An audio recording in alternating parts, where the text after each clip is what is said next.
Hello, this is a video to help increase your corridor of strength. That's this kind of central place to enhance your yoga practice. We'll start on our backs. With your feet on the ground, press your lower back into the ground and press your knees toward each other. Engage what's called the floor of your pelvis, your mula bandha. With that lower back pressed on the floor, lift your head and shoulders up off the ground. So there's a sense of strength all the way through this center line. Knees pressed together. Engage that kegel muscle or mula bandha and press the lower back onto the ground. This is kind of the basic strength for your psoas muscle. Come on down and rest. Bring your right leg up. And then as you're pressing your lower back into the ground, lower your leg to the ground and lift back up. The whole time keeping nice and slow, keeping your lower back pressed into the ground and feeling kind of work deep inside. Okay? This nice slow work of the leg will begin to work with that strength that connects your leg into your deep pelvis. Good. Let's try the other side now. So lift that leg up. And again, the lower back's pressed into the ground the whole time. You kind of feel that work deep in the pelvis as you lower that leg down and up. And you're really being mindful of the lower back keeping pressed into the ground. So this is some beginning level work just to kind of waken up that strength. Good. Nice and slow. Again, we want to think in yoga, we're always thinking of being mindful. Good. Now we can take both legs up and do the same thing. So the most important thing is that lower back's pressed onto the ground. And you only lower down as far as you can. If you feel your lower back come up, you've gone too far. But you can feel a sense of real strong work, kind of low in the pelvis. And that's what we want to wake up. It's the strength of what's called our psoas, which is a major stability muscle. It'll help out with balance poses, and pretty much all the strength that we do in yoga. There's a sense of need for stability deep in the pelvis. And so these gentle exercises will help, even though, they're gentle because they're not a lot of movement. And they're simple because there's only one body part moving, but there's a sense of deep strength. Good. So from there, what I'd like you to do is bring one knee to your chest and kind of cross it over your shoulder and stretch your other leg out. And then you want to look over the shoulder where you have that bent knee. And then let's stretch out. This is called Ardha Navasana, half boat pose. Your legs might get lower later. That's fine. Again, we're going to move slowly and thoughtfully as we stretch and twist. So there's stretching to this. There's strengthening work. And so we've gone from a simple movement to now we're multitasking. Here. And stretch. We'll do one more set like this. And stretch, and pull in. Good. And then just come on down and rest. Good. We'll move on to another exercise. You're going to come onto your stomach this time. We're going to work on the muscles of our back body. Okay, so my legs are together. I'm going to press my feet on the ground. And I'm going to take what's called a pelvic tilt. So my tailbone is moving that way and down. Kind of with this black, it's hard to see, but with my hand there, you can kind of see I'm tucking down. And I'm stabilizing. I'm actually using the strength of that psoas muscle that we just worked on.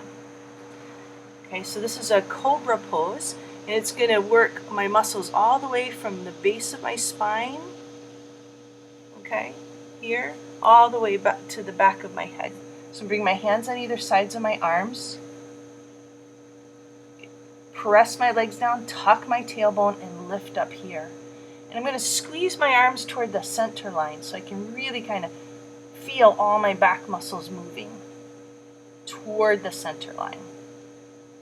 And then bring your arms out to the sides and back, and lift up a little higher and come on down and rest.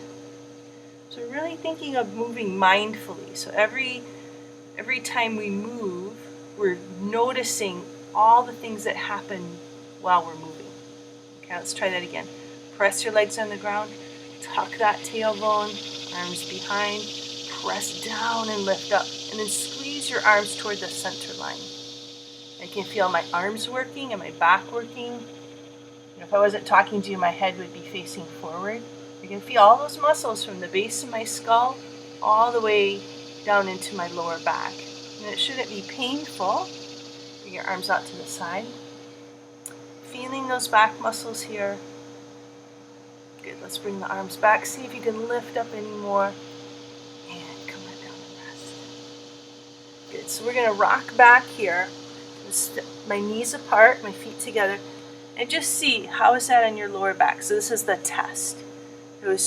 If you were working too strongly for your own back or lifting your shoulders up too high, then you might feel some lower back strain. And if you do, it'd be better to go back and do those first exercises that we did to help strengthen the front body, because that helps support all this lower back. Okay? Or you might need to do some more stretches, which we'll do in another video. So let's come back again. Good. This time interlace the fingers behind the back.